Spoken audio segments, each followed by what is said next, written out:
talking money, don't talk to me. I be over here. Music. Hello, everybody. Welcome to episode 22 of Paranormal Addicts. I am without my co-host right at the moment. But my guests today are Ryan and Brett from Paranormal Addicts. From Paranormal Theory. I'm Paranormal Addicts. Ryan, Paranormal Addict. Ryan and Brett from Paranormal. Trying to ask us something? You trying to ask us? Let's start out. You guys just introduce yourselves, introduce the team, tell them what you got going on. We know Ryan's recovering from COVID and stuff, but just go from there. And apparently I got to resend Chris the link. So while you guys are introducing yourself, I'm going to resend Chris the link. All right. Well, I am Ryan. Yep. And I'm Brent. And Nick's not here. He's got some construction.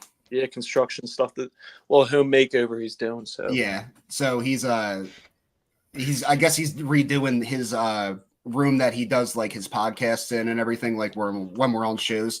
So he wants like a new backdrop and all that, and he's doing a new floor or something like that. So he wasn't able to make it tonight. And obviously I'm still sick, but I have a voice now. We had to cancel a show on Wednesday. Because I had no voice.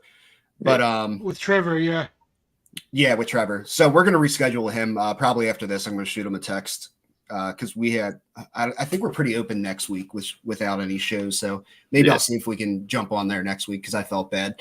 But man, we're happy to be here. I'm hoping Chris jumps in here soon. Mm-hmm. Yeah. Chris needs to show up. Chris is my fat guy. There he is. There's Courtney. Boom. Hey, there's Chris. What's up, Chris? Hello. So you haven't missed anything. They just introduced themselves. My computer is very slow. Yeah, it happens. It's Chrome. So icebreaker time. Icebreaker question. Are you ready? So the first icebreaker question is a two-part question. Hi, Courtney. Here we go. What is your favorite location, and what is you've investigated, and what is your bucket list location? Hi, Stacey.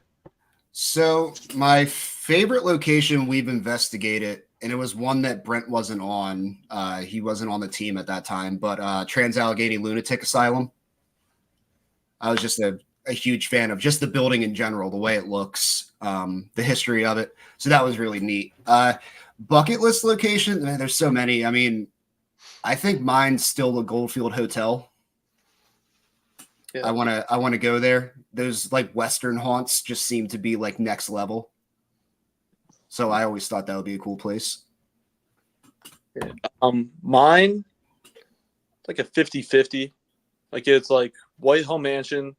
It's good because we had a lot of interactions with the spirits there, so a lot of interaction with the paranormal. And then Norwich, there was a lot of crazy stuff that happened there compared to. It wasn't as intense. Like it was more intense in Norwich than it was in Whitehill, but I have to say Norwich was probably the craziest one. My bucket list destination is I've heard nothing but good things about Crescent. Was it Crescent Sanatorium? Crescent Sanatorium. Yeah, I've heard good things. Things have changed with Crescent Sanatorium. I've heard like a lot of and it's more like shift of management and stuff like that. It's just weird stuff. But I've heard nothing but good things in there. So next icebreaker question, because we're not going to talk about bad about any or good. We're not going to get into the drama. This is a drama-free zone. That's why we don't talk about the Conjuring House. But next icebreaker question is, what is your favorite or go-to piece of equipment? And you can't say Brent or Ryan, because we all know that we're the best piece of equipment. So what's your favorite piece of equipment that you had to buy? How's that? Okay. Yeah, go ahead, Rob. No, go ahead. Nope. Okay, pass it to me. Well, I was thinking. I would probably say I'm a big fan of the spirit box. I like vocal communication, Yeah. especially if it's like So, spirit super box. clear and intelligent to what you asked. That's when With I the think spirit you have box- some best evidence. How do you scan? Do you scan backwards? Do you scan forward? So Yeah. I know a lot of people use AM. Anytime we've ever used AM, it sounds like garbage, and I can't hear anything. So we go FM at 150 forward. Mm-hmm. Have you? then- I mean, I'm a big fan of the spirit box, so definitely, I definitely agree with. Have you tried? Have you tried the in between box to it helped? It supposedly, I've only tested it once so far, so I'm not going to say it does yet. It's still in the testing process. I take anytime I have a new piece of equipment, I'll use it for 3 investigations before I actually put it in my toolkit. So I'm still testing it. But the in-between box, it's kind of like a mini portal box, and it works with your spirit box, and it takes out a lot of the static and a lot of the randomness. Yeah, so the speaker that we have for our SB7, it has an ANC built into the automatic noise control. That's what you're talking about, or something similar to it. Yeah, exact same thing. We're able to take out some white noise and all that. Now it's weird because I know personally for me, I like white noise. Yeah, I think I enjoy it. Like we discussed earlier, right? I've been investigating longer than you've been alive, and by a year. And but yeah, so I'm accustomed to white noise. When I first started doing this in '92, that was white noise considered cutting edge technology. Kind of like I guess like SLS or whatever it is now. That was like you wanted white noise. So yeah, white noise does not bother me. So yeah, so spirit box. Brett, what is your go-to piece of equipment? I know that people got mixed reviews on it, but it's a Spirit Talker app that's on your phone. Like you could download it, it's $5. Like I get some people say, all right, well, they don't believe in it because it's an app, but I mean, we've gotten some very convincing stuff when we talk to these spirits, and then the words that they say, like some words you can pick out, like, all right, well, it says it all the time, so you just, like a grain of salt, you just let it go. But some of the stuff, the instances that we've had, it was like where it went with it, and it was stuff that we didn't know and that the owners withheld from us, and we just found out from there. So it does work, and it's cheap. Right. Well, the Spirit Talker is actually Chris's favorite. Chris is a big Spirit Talker person. People can say whatever the hell they want. It works. Yeah, it does. I don't give a shit because they can say whatever Okay, so here's my hell they want. Here's my take on apps. That will actually be our first question, since we've kind of already dove into it. So we'll discuss apps. How do you feel about using apps in investigation?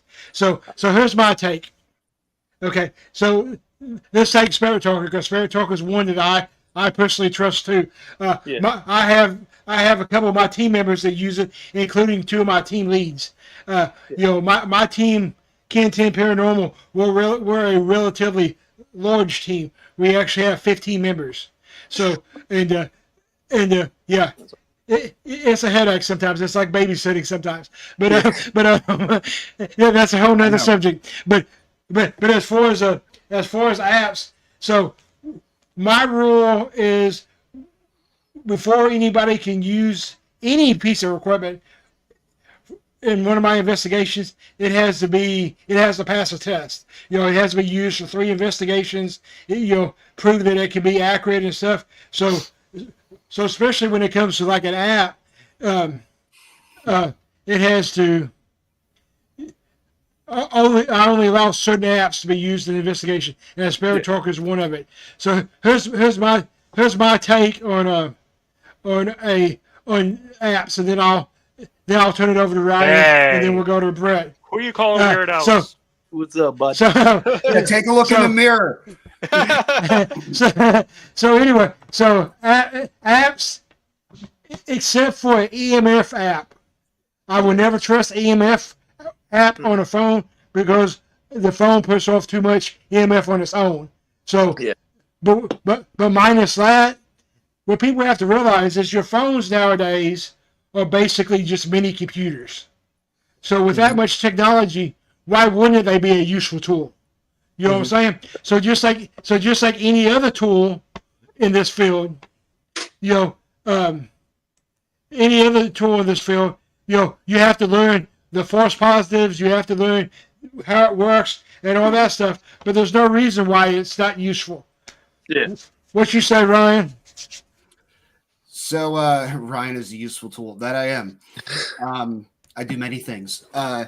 So I completely agree with you. If people believe that spirits are not able to manipulate a phone, I think it's ignorant, because if they can manipulate any kind of other devices that we pay, hundreds of dollars for, why can't they manipulate a cell phone? And I think it goes into the price of the apps. That's what gets people. Like, say Spirit Talker, right, was $100. I bet more people would be like, okay, this is legit because it's expensive. So I think I really do. I think it has something to do with the price tag. And the apps are just like any of your other pieces of equipment. It's a tool. It's So not AT&T, it's you don't- Verizon. yeah. Can you hear me now? Can you hear me now? But yes, I completely agree. Brett, you started this discussion, so what's your take? My take is, like, people look at the reviews, like everyone goes to reviews and look at it. Like, oh, you see a 2.9, good, could be bad. Everyone writes what they want. But if you can pick up audio on your recorder on a cell phone, I don't see why it can't go through on a Spirit Talker and pick the word that it's saying. So it's like one of the things that we've discovered with the Spirit Talker is that if you shake it fast, that's when it barrels off words, and that's when it starts coming live. So that's why when you use it, it has to be on like a flat surface, or you just don't like shake it, not like that. Because once you shake it, it'll pop off like a bunch of words. Well, it's the same thing with the Ovilus. If you shake the Ovilus, it'll rattle off words. Yeah. Have you guys ever? I actually use a Paratek VM5 is actually what I use. If you know what that is, it's the same technology as the Ovilus, but it's a little bit smaller. And it doesn't cost $800. It costs $400. They're actually out of production now, but I like it because like you said. Like the Ovilus, if you shake it or move it or whatever, it starts rattling on stuff. Where the Paratek actually has 12 different settings you can go through to adapt to the situation. And but it's the same thing. One of the modes you can go to is like a speed mode, and I found out on that one, it's just rattling off stuff. I don't trust that mode at all. But the mode that I use most of the time, it kind of reminds me of my mother-in-law, just rattling off words. But Have you guys ever had a spirit call on the phone? No, not yet. Not yet, at least, yeah. Fingers crossed. Sometimes we hope it happens. But it's weird because a lot of most of the time, I would say, if not all the time, we have our phones on airplane mode. So I believe in airplane mode, you wouldn't be able to receive calls anyway. No. And I know it happens, but and in airplane mode, of course, you don't have to worry about the interference with like your K2 meters and all that stuff. Yeah. So, I have no problem with it. So let's backtrack to how I usually start the question. But since Brett opened up that discussion, I figured we might as well tackle it.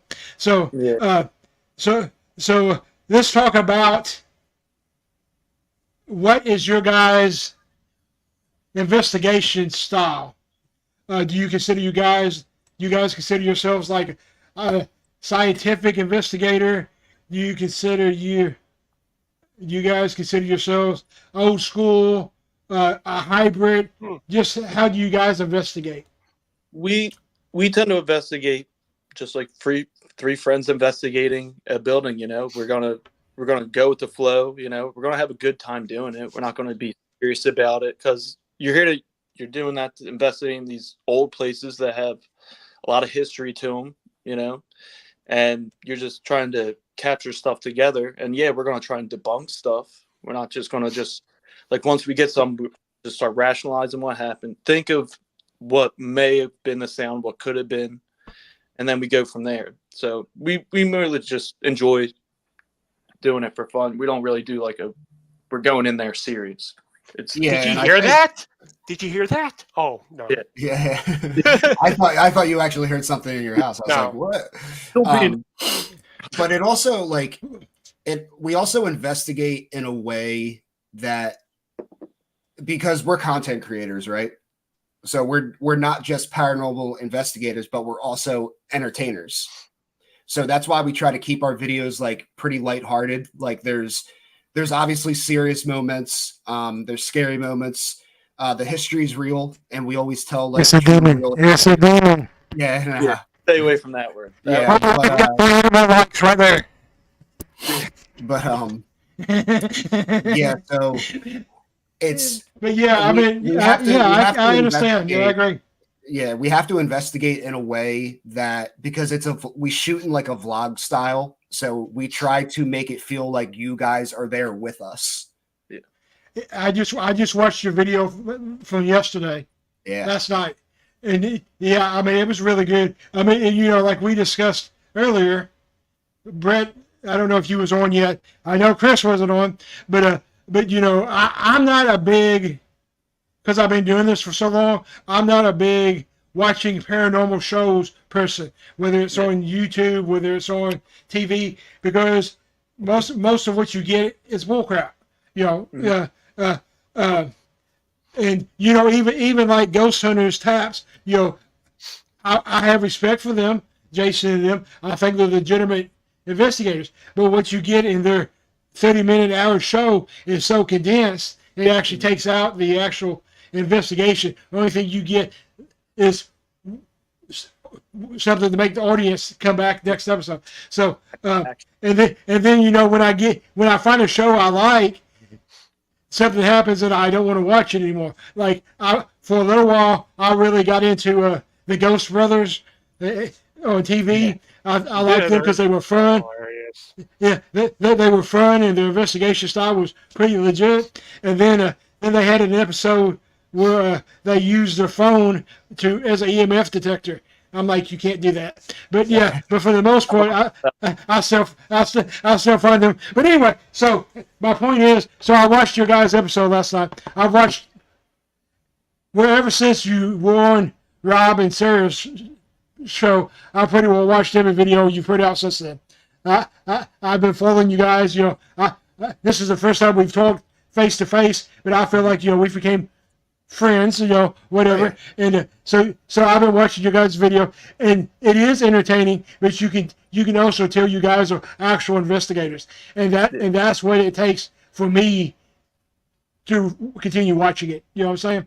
So yeah, man, and it's tough. I want to add something to that because you kind of brought up a good point.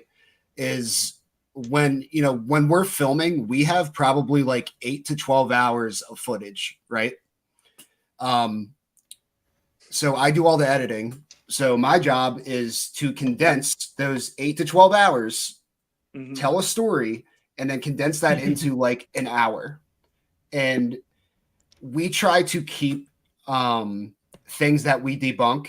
We try to keep times where nothing happens, funny things, scary things, and legit evidence into our episodes. And I think that's what makes us a little different, is because it's not just voice. Someone saw a shadow, boom. And another thing that we like to do is we don't add anything into there that we can't prove with any kind of evidence.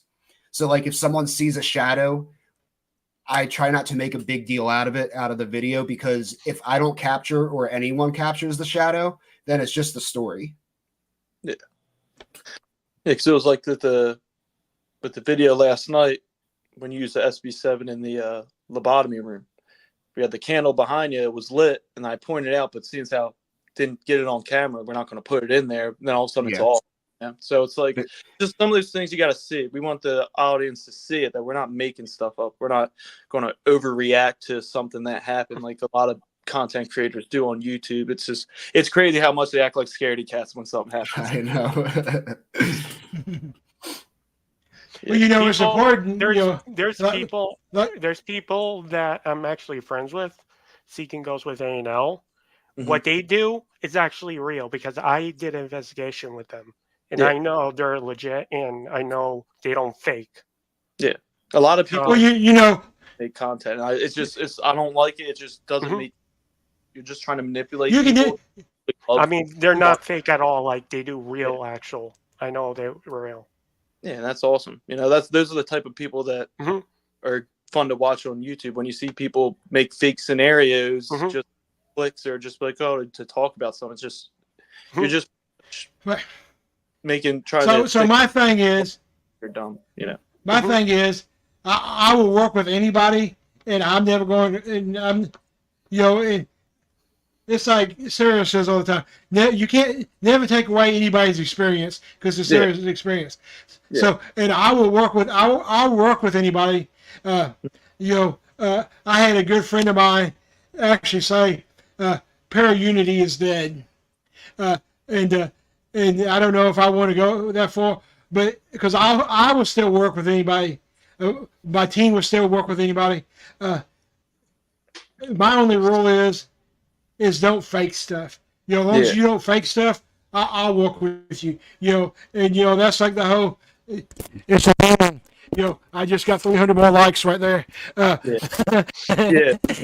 Ryan's laughing at me. But the thing is, and we're going to ease into this topic, is, somebody explained to me, somebody that I respect highly, unfortunately, there is a place in the paranormal field for those kind of YouTubers that it's a demon, because they're entertaining people.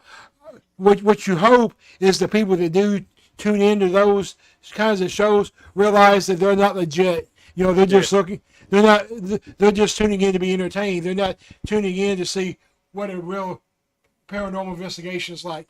That's what you hope. So, but I personally wish they would all go away. But I was, and that's because they make it harder on legitimate people. Because now when you go into a location, instead of just going into a location and investigating, you have to sign a 3-piece waiver, and you have to say you're not going to provoke. But anyway, so next question is, let's discuss different types of hauntings. I don't really like using the word haunting because everybody puts it in a negative term. So the different types of activity you have let's get you guys' take on it. Sound good? Yeah. So the first kind we got is residual. What's your guys' take on a residual? You believe, legitimacy is that, that's most people tend to think that's the most common, and I believed that till last week, and I had somebody change my mind. But anyway, so what's your guys' take on residual hauntings? Yeah, so real quick, I saw Paranormal Rockdown commented, and I just got to say that seems like a really cool event. It's like a paranormal expo / like rock festival. Yeah, that's pretty cool. That sounds. Yeah, I've been seeing. I think I just followed them. They seem. I told them I want to speak there next year. Yeah, that's awesome. Message me. I will speak there with you guys next year. I promise you, I will. But residual hauntings, I believe, are the majority of hauntings. I would say probably about like 70-ish%. Yeah. We've run into more.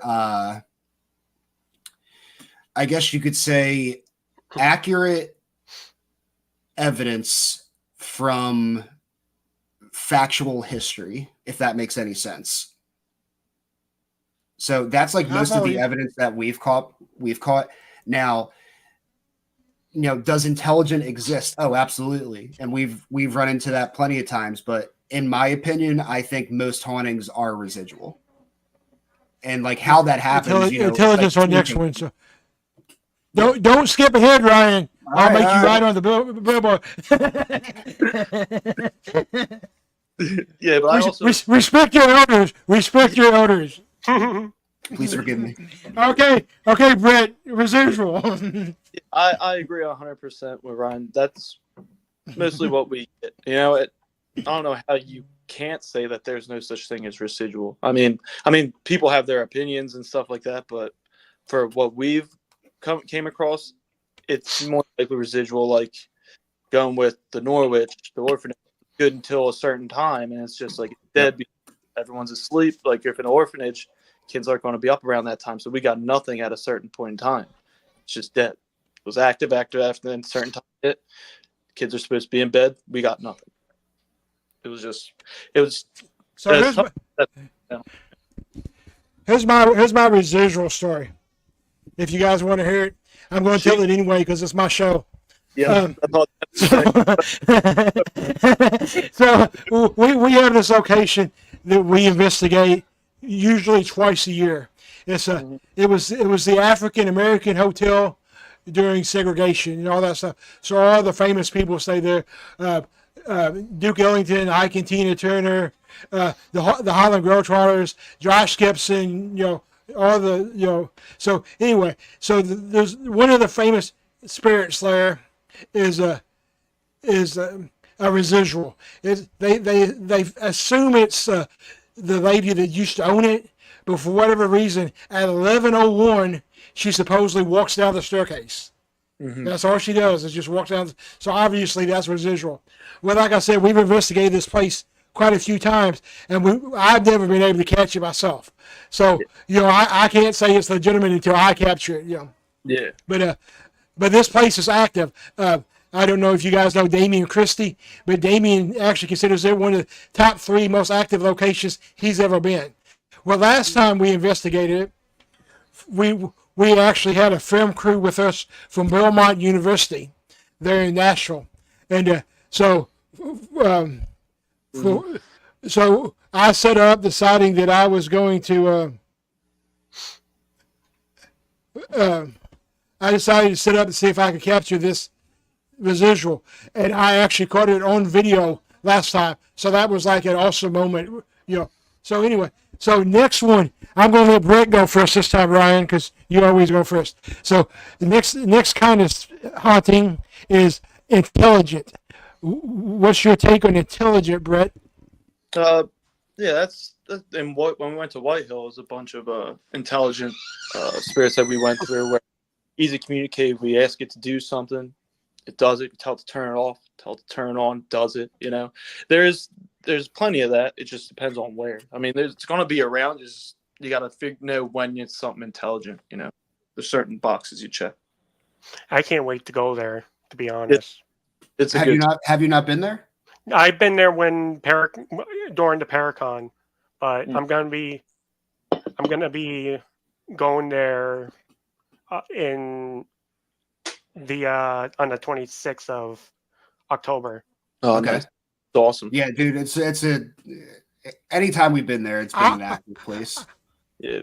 I will not be at that event because I will be investigating the Monroe House. Ooh. Yeah, because the one thing, the Demon House. Mm-hmm. Oh, awesome. The Demon House. I just got 40 more likes.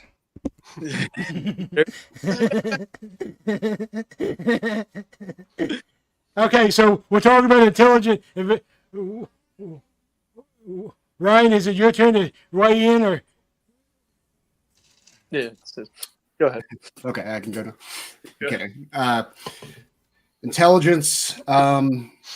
I agree with Brent. We kind of have, like, I guess you could say, a checklist that it would have to check before we could say that it was intelligent, especially when it comes to like hey, can you make that REM pod go off? And say the REM pod goes off, right? Now that's cool, but all right, now step back from the REM pod. REM pod stops. Okay, make it go off again. Goes off again. Now you're starting to prove intelligence. Mm-hmm. It's just got to happen more than one time, and in a timely manner, I guess you could say. Right. Yeah. Right. And I like it when you can have like two different pieces of equipment. Yep.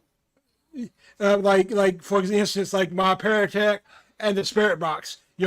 So here's my intelligent story. I actually have two, so I'll try to make them short because I don't want to take time away from you guys. But so we went to investigate this place. So here, where I live, we have a place called LBL, Land Between the Lakes. What it was during the Depression era, when they decided to start just building roads and everything to give people jobs, they decided to build this recreational area, and they actually put two lakes in there. Kentucky Lake, which is the largest man-made lake, it's actually built just over a cemetery. They didn't move the bodies or anything. They just put a lake there, and they destroy these little towns, so forth and so on. So that's just a little backstory. One of the places, one of the houses that still stands has earned the nickname Hotel California. That's just what they've always called it. What it is this guy that was a riverboat captain. He built it it was his vacation home. It was his dream home when he retired. Well, for whatever reason, when they built LBL, he was forced to abandon the house. And so anyway, so everybody, the teenagers always use it like as a party house and everything. So any graffiti all over it, whatever. Well, all my life, hi Denise, all my life, hi Andrew, all my life, I've always been told that there was not a whole lot of activity there. Well, there's not a lot of activity there because people was never went there with equipment and to do it like an actual investigation. So me and my team, we decided to go there and with all my equipment. And so, long story short, my two girls that were with me, they went upstairs and stuff. Well, I was still downstairs just exploring, and I decided to do a little EVP session and stuff. So I asked for permission to go upstairs, and I was told no on my Paratech and my Spirit Box. Yeah. And then I asked if it was okay for us to be there, and I was told no, leave on both devices. So then I was like, I just explained to him that I was just there to find out their history. I wanted to hear his story. I wasn't like the other people. So the exact response I got word for word was, "I'm afraid it's too late for that." No, wow. So that, yeah, and then so anyway, next kind of haunting. Well, what's did Chris have a scenario? Mine.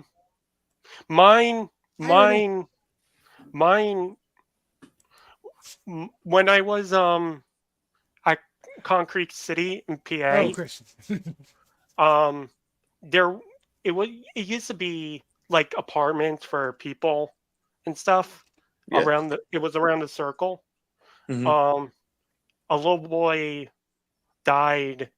A little boy actually drowned in the pool. People actually didn't know that.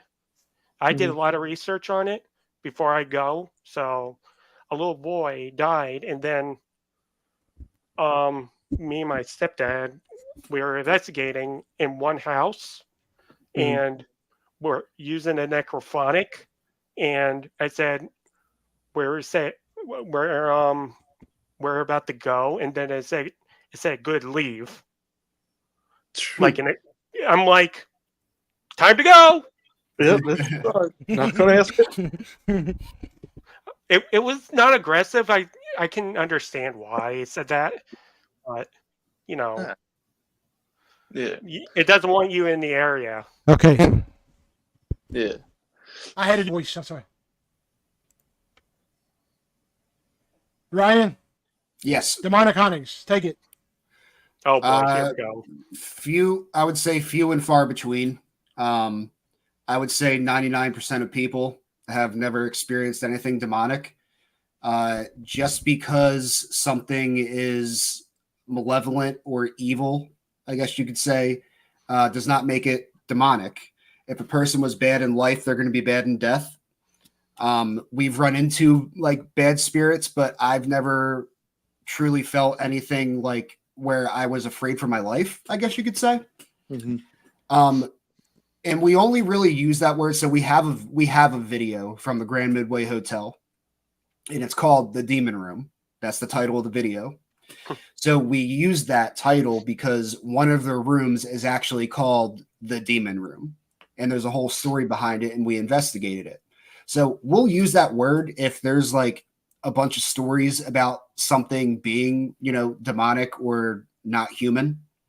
But just because even like scratches, I see like a lot of people, I've been scratched, Nick's been scratched. I've never felt it was demonic, especially with the places we've been scratched at. So like take, for example, Penhurst. Mm-hmm. A lot of those people were nonverbal. So a way for a nonverbal person to get someone's attention were scratching, biting, hitting. So all those things can happen and it still not be demonic. Yeah. Yeah. So yeah, I agree. I mean, I tell people all the time, demonic is less. And I believe, I believe there is demonic, or there's a possibility of demonic. I've actually trained demonologist. I actually took demonology class from Bishop James Long. So I believe they're out there. But like you said, it's less than 1%. And like I always said, and you pretty well said the same thing. If somebody was a dickhead in life, they're going to be dickheaded as a ghost. I've been scratched, I've been pushed, I've even been bit. Which that was a new one for me when that happened. But yeah, I've only had one in 32 years of investigating. I've only had one experience that I would even remotely consider maybe demonic, and that's it just there's, like you said, there's few and far between. So you got anything to add there, Brett?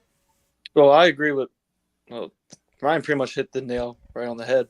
But it's like people always it's the movies that people tend to be like, they see all like these haunted movies and they go, any type of bad things, they just jump right to it. So in their mind they go, all right, the amount of knocks. Oh, that's so bad. That's it is now because the amount of knocks. Like you can't. Three, the Trinity. Yeah. Can't do it. Yeah, it's just Demon. Yeah, that's what they always do. To be honest with you, I don't believe in that stuff. I just believe people just been in a bad situation. They're like us. You're talking to another human, but their soul is out there. But it's not nothing I came across that is demonic. So are you saying that Chris, you don't believe that a demonic haunting's real? Yeah. Because Chris, you can discuss that with Bishop Long next week. He's our guest. Well, hold on. I think Bishop Long is our guest next week. That might be a good debate. What were you saying? I said I find that interesting because, like, do you believe in like good? Yeah. So why not evil?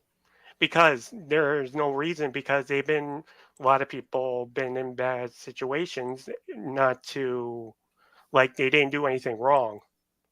Yeah, but if you're saying it's demonic, something demonic was never human. So it was never a person. Mm-hmm. Right. Yeah, I'm just trying to put it together. Oh no, yeah, we're not. No, yeah, you can believe what you would believe. I just find it interesting, especially like I've had. It's kind of not the same, but kind of the same. But I've had people who are like very religious, and they don't believe that ghosts or spirits are real, but Jesus, God, whatever, the Holy Ghost, like it's in the name. He rose from the dead. That's right. So I just find that like kind of what's the word, Brent? I'm looking for. intriguing. Oh, So Hypocritical. along it just doesn't that make same sense. point, It's just something it's just something I haven't experienced yet, but I hope not. But Yeah. it's just I haven't not. I don't want to, Like, I don't want so to piss something let's talk. off. Let's talk about your Mhm. what you just talked about there for a little bit, Ryan. Let's talk about so I am from not only the Bible Belt, but I'm from the heart of the Bible Belt. That's where I live. That's where I grew up. And so all my life, I'm a clairvoyant. So I've always all my life I've always been able to see and communicate with spirits. So growing up, I always got 30 years ago when I started investigating. Before you were even born there, Ryan, I always got the reaction I always got was, "Oh, you must worship the devil." Yeah. So yeah, so the thing is, one thing that a lot of people don't know about me, it actually came out in the episode where we had Rob and Sarah. I'm actually a quote unquote Bible scholar. Yeah. That's one of my that's one of the many things I do. I consider myself an educated person, especially when it comes to paranormal field. I got a degree in parapsychology. I'm a trained demonologist. I'm a Bible. I want to have as much knowledge as I can. So I actually have a Bible degree from Louisville Bible College. Okay. So the Bible verse that religious people like to use, I won't use the term Christian because a true Christian is all about the relationship with God. It's not about judging people and forcing their beliefs. So religious people, the Bible verse that they like to use is from Leviticus. The Bible verse says, in the King James Version, says, "Do not speak with spirits of the undead because you don't know if they're good or evil." Yeah. Or actually, the actual King James Version says you don't know if they're good or demonic. But the actual Hebrew, you didn't know we was going to get into Bible study here, did you? The actual Hebrew, the actual Hebrew translation says to the undead spirits, unless you're trained to know whether they're good or evil. Mm-hmm. So once you get the actual translation, it makes a big difference. And then to go back to you saying that they want to believe in Jesus and the Holy Ghost, but they don't want to believe in other spirits. The Bible actually has 36 verses where it mentions spirits of the undead. Yeah. 36. So And I think a lot of people are scared to talk about religion in the paranormal field, but I find that odd because if you think about it, that has a lot to do with it. Yeah. Not just one. And my team, Yeah. My team, we pray, and we come from all different backgrounds. We got people that are, Wiccans and people that are Christian, Catholic, different. But we pray before we go in to an investigation, and we pray after, like you said. So to me, it's part of it. That kind of moves us into the next category. And Brett, I just want. Go ahead, Brett. What Chris is like. What Chris like. He's more of a see it to believe it, which most people are. You got to see it to believe it. For me, it's like good and evil, where there's darkness, there's light, there's yin, there's yang. There's always an opposite to everything, So, but I do believe in dark entities. Yeah. So I mean, if there's, and it could be, you never know if it's a demon. Tough one, but tough to acknowledge. Well, unlike more about it because you've studied it. We haven't came, but we only see it in videos. We haven't really came across it, but I don't know. That's just how I feel about it, Good but yeah, I believe in dark entities, but like I said, I'm just out to have fun. Yeah. Talk to the spirits because I believe in the paranormal since I was little, like 5 years old. Mm-hmm. And I just going out, have fun, Yeah. and I love the paranormal. I love history. I love learning. I like learning what happened in the past. Yeah, and it's just all in one for you. So yeah, to get in. Yeah, the history. I mean, as you know, Chris, because that's my favorite part of the film. And I mean, I get the having to see to believe thing, but the thing is you can't believe in heaven without believing in hell. So and it's stated that that Lucifer, the devil, he was originally the most beautiful. He was originally the most beautiful angel before he decided to challenge God. And then he was banished with 1/3 of the angels, and that third of the angels became demons. So historically, if you take the Bible as historically speaking, it's like. But anyway, I'm not going to get too far into that. We can debate that next week with Bishop Long. That's more his. That's next week. That's more his cup of tea. Since he has performed the most exorcisms of anybody alive. Really, he has.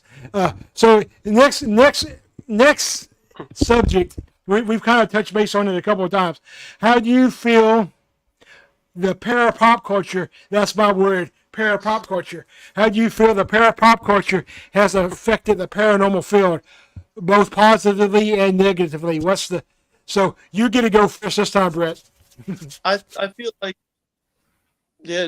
we as investigators, we don't like it. Like, it's just like with fake-ins, like with some of the pop culture, like it's just fake stuff, a lot of watered down, trying to, like, it brings people into it to start becoming interested into the paranormal if they've never believed it. I mean, watching those videos, it ropes them in, but it's not like the real legitimate stuff. So with that, it's like you want to rope them in, but then you want to show them the real stuff. You don't want to, not everything's, every time you walk into an investigation, you're just getting action 8 to 12 hours your whole day. You're not going to get, it's all sitting and waiting. That's all it is. You're pretty much watching paint dry is what you're doing and hoping that. Did you see that chair move? Oh, I say like fishing. Yeah. I say it's like fishing. You just reel that sucker in a little bit. Did you see that chair move? Oh, okay. Yeah. But like, that's the only thing I could say about people faking stuff and like throwing the D word around like crazy. It ropes people in that like gets attention to us, to the community of what we do. So like that's how I feel about it. Ryan, it's your turn. Okay. So I to be honest, I can actually see spirits. That's awesome. Yeah. Awesome. Yeah, I can see them at times. Yeah. Yeah, But, all three of us have nothing. We can't like see spirits or whatever. We're just three guys with video cameras. We're blind, spiritually blind. But yeah, I can see them at times. So, Yeah. Which I don't know. For me, that would be like kind of nervous. You wake up and you walk somewhere, and you just see something. I don't know if that's a real person or not. Yeah. Oh, hi. Okay. So when it comes to culture, the only thing is, the one freaky thing, if I see a spirit looking down at me, like sitting right by my bed, I'll be freaked out then. Okay. I feel like anyone would. Yeah. I don't Let Ryan answer the question. Yeah. No, he's good. He's good. So I think my view kind of is different than Brent's, which is fine. But I'm glad for the pop culture because it does bring more people in a younger generation into the paranormal community, I guess you could say, because community is a vast word. There's a lot that goes into that. He is right, though. A actual investigation when we're filming is usually pretty boring. There's maybe a half hour to an hour of like action in there, which is why videos are usually an hour. if we're lucky. I've been to places like when we went to Sweet Spring Sanatorium. It's supposed to be one of the most haunted places on like the whole East Coast. Nothing really happened, but that's just how it is. So an investigation is not like the movies. You won't have chairs flying everywhere and doors slamming. Does that stuff happen? Sure. But again, it's rare. But yeah, it's important to bring the next generation into this, which is why I always thought that it seems like there's a lot of gatekeeping in the paranormal community, but it seems to be from the older generation towards the new generation. And I know like YouTubers get like a bad name and everything. And like, look, I get it. I spend most of my day on YouTube. Anything that revolves around it. I'm probably a YouTube expert now, unfortunately. And I get like the viewpoint and everything, but you still need the younger generation into here. And then like what Brent said, like if someone gets interested in it from like a horror movie or any YouTube channel or whatever, and they're like, hey, like, can I come on an investigation? And then they see what it's actually like. Okay, well, now you have someone who knows the correct, or I wouldn't say correct, but the normal way things go. Yeah. I mean, I can't argue with anything. So, hey, Nikki. Yeah. So, parapop culture to me is there's a lot of positive and a little bit of negative, I guess. The positive, like you said, it brings in new people, younger generation. You guys are the younger generation to me because I've been investigating longer than you've been alive. So yeah, that's a good thing. And from a personal standpoint, I still get the you worship the devil, but I also get a lot of you mean like ghost hunters. So that's opened up the conversation to me. I've also met a lot of people that I consider part of my parafamily that got into investigating because of the shows. So there's good and bad, just like anything. So yeah, that's that. What about you, Chris? What do you feel about the power of yes, pop sir. culture? The pop culture is what I was calling it, the P-pop. P-pop. I'm not sure, to be honest. It's just whatever. Chris, the next question is whatever for you. Whatever is out there is out there. Mm-hmm. That's about it. Chris Whatever is you get. simple guy. I like this. Yeah. Well, Chris is my fat guy. That's what I love about Chris. So here's the. Yeah, this is interesting. I was just reading this. Yeah, it takes me a while to read Denise's and Ernie's stuff. So, welcome to YouTube. Yeah, and the other thing, the word demon, you have to be careful with that word. Yeah, because it could be a turnoff for people coming. We do need new blood family community.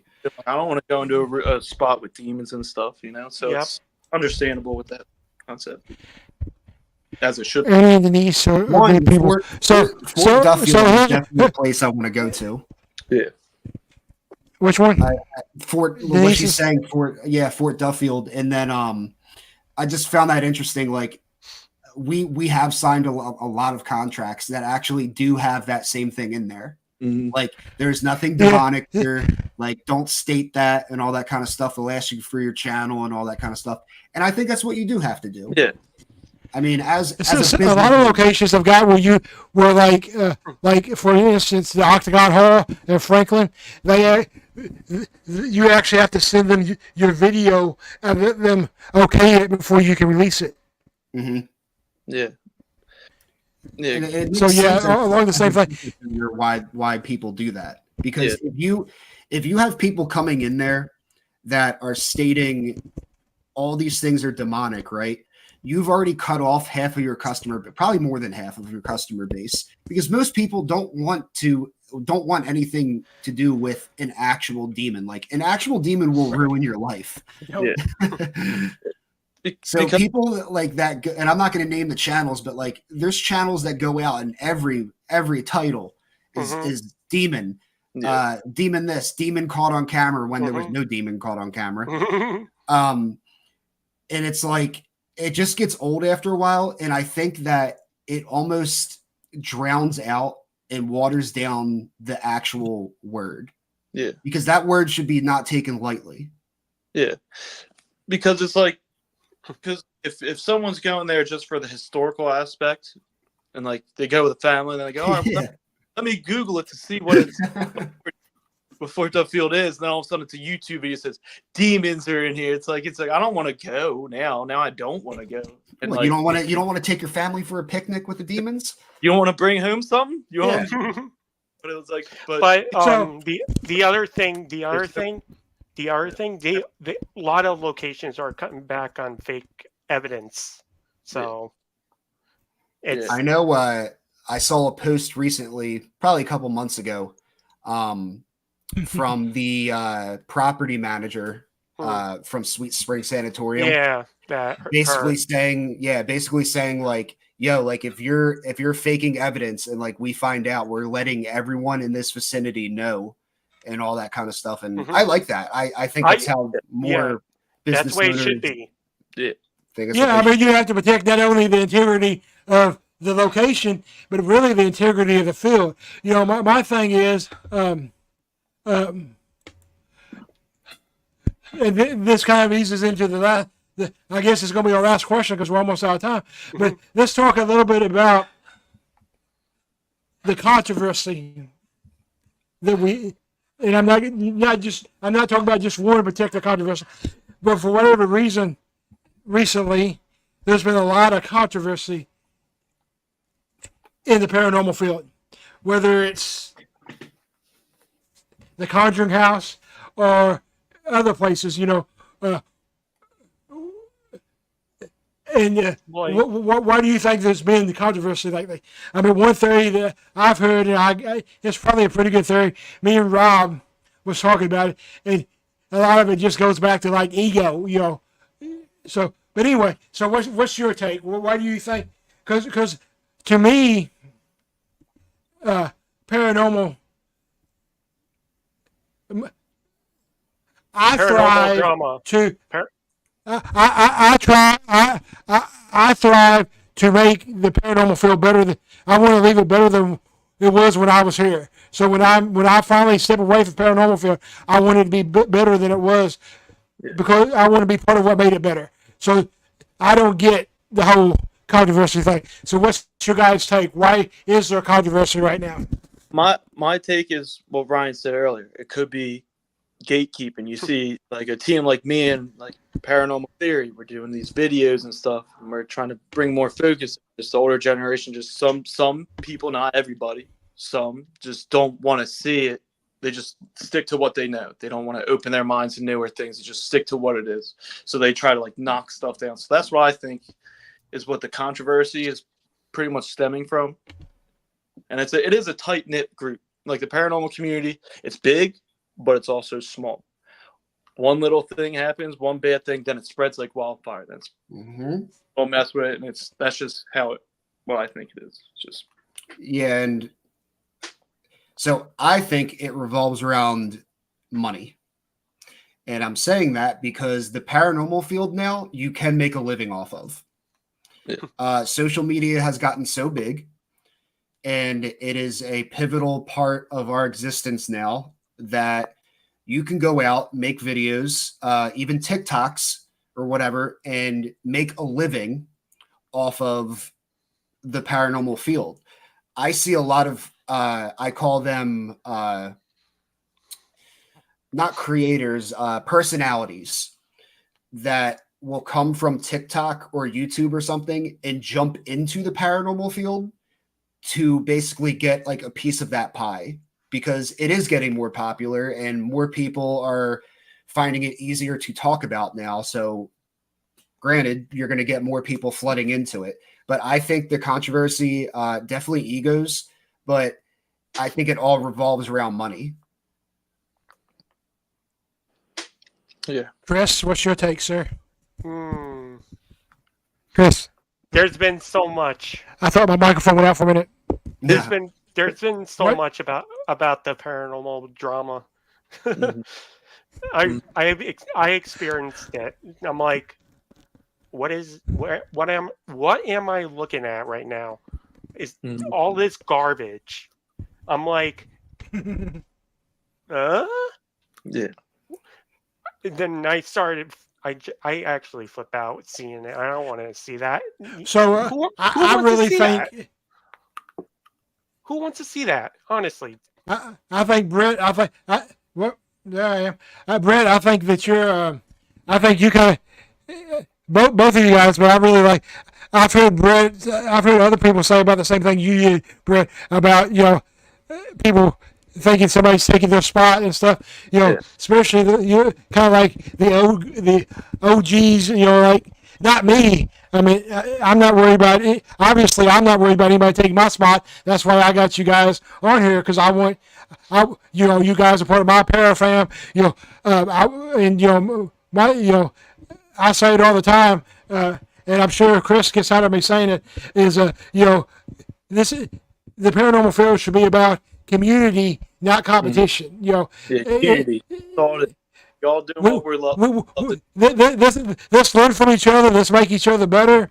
I've been doing this for 32 years, and I'm still learning. The way I look at it in this field, this is another thing I say all the time. Is in this field you're either green and growing or you're ripe and rotting. And so I consider myself a student still. So I don't get the whole controversy. I try to stay away from it. But the thing is, it's about making it feel better. And if people make money doing it, I'm okay with that. Just don't fake stuff. Just be legit with it. So we're actually a little bit over time. The other question is, why can we all work together? Let's make something happen. Yeah, right. I'm working with anybody. I mean, we're friendly guys. We don't have hate on anybody. We treat everyone with respect until you show otherwise. Respect. So it's just some people just don't. So wrap us up, guys. Brett, Ryan, tell everybody what you guys have got, what you got going on. Tell them where to find your YouTube channel, all that stuff. Let them know where to find your videos, what you got going on. And I know next September 27th you're going to be with me in Mayfield. I know that. Let everybody know what you got going on now. So our next video will come out in 2 weeks, and it's going to be part 2 of our weekend at Norwich, which is going to revolve around the Pondview building, the nurses' ward, and Lipid again. Someone has to do a solo, and they are stuck inside the lobotomy room by themselves in the Lipid building. So can't wait for everyone to see that. You can find our YouTube if you search paranormal_theory. It'll take you right to it. So please subscribe, comment on our videos, like our videos. It helps us out with the algorithm. Instagram, paranormal.theory. TikTok is Paranormal Theory. And Facebook is Paranormal Theory. But yeah, man, we're excited to come out to that expo next year. We're gonna be flying out there because that's a little bit of a drive for us. Too far. There's some place there. But yeah, did you tell them that the YouTube channel's _theory, not paranormal_theory. Easier. Because if you search paranormal theory, ghost theory comes up first. Not even close to the word. Yeah. Paranormal ghost. All right. 2 letters. Well, thank you guys for being on. Thank you. It was good. Yeah. Look forward to seeing the videos. Look forward to have you guys at next year's Paracon. And awesome. Don't be surprised if I don't reach out to you guys about another project between now and then. But so anyway, good show, Chris. You got anything to add before I sign off? No. All right, thank you guys.